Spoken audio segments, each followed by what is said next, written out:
Right now, we're in times of great change, and that change has potential for a new paradigm.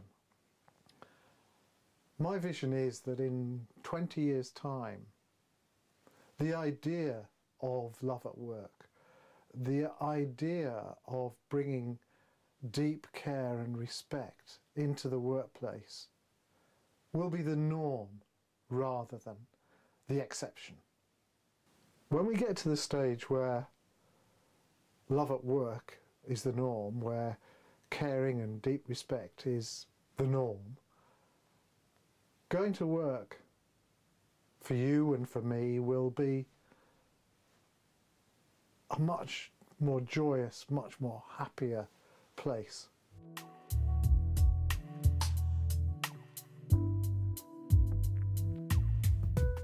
The thing about love at work is that it's no different from love in the rest of our lives. And so how do we generally run our lives? I think quite a lot of us do run them out of fear rather than love.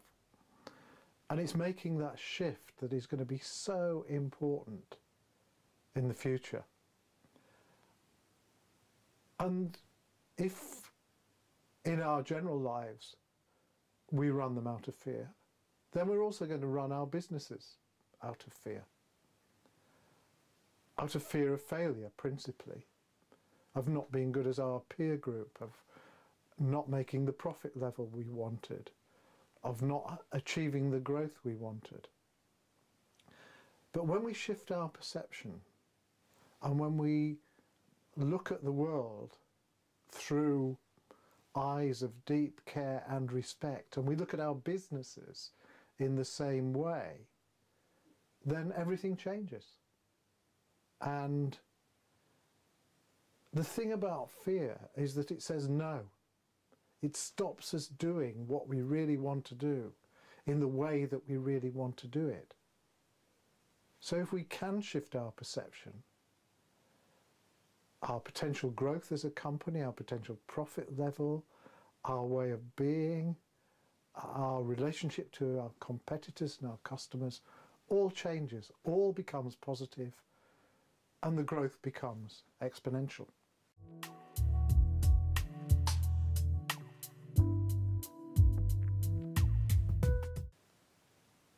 So what can we do practically when we decide to take love at work into our workplaces? The first thing is to look at ourselves, to gain some self-knowledge, just to understand a bit about who we are and how we operate. Because there's nothing more important than understanding that. Because we can't change others, we can only change ourselves. And having taken that on board, the second thing is to come at our work from our heart, to really be with people. You can't do love at work, you can only be love at work.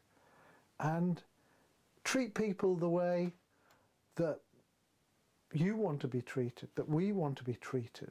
That's what makes the difference. That's how we really begin to understand other people.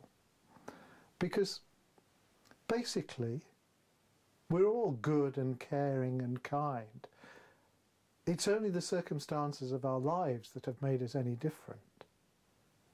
And if we could do things differently from the way we're doing, we would.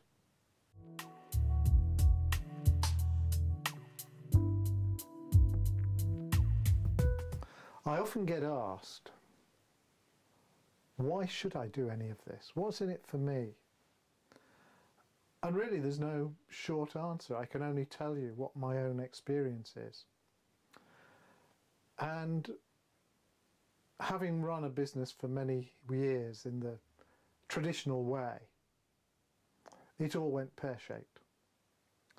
And in the pain and anguish that followed that, I took a deep look at myself.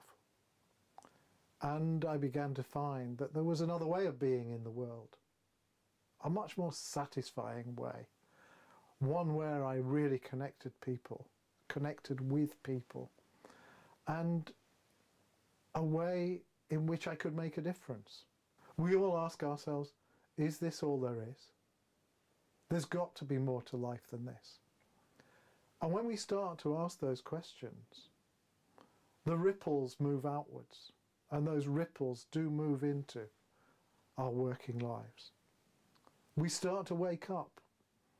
We start to realize all the things that we've been doing to people rather than being with those people.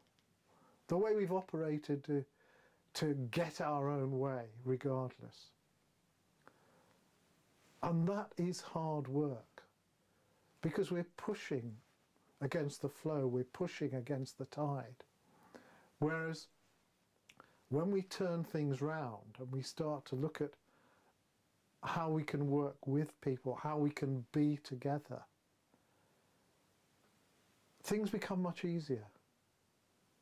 It's much gentler. We connect with people. We connect more deeply, not just with those people at work, but we connect with everyone in our life in a stronger way. And when we do that, when the strength starts to really build up, that is when the benefits of love at work start to take hold. That is when we will start to get customer loyalty, staff loyalty, better profits. All those things will come as a consequence of turning our minds around and turning our lives around.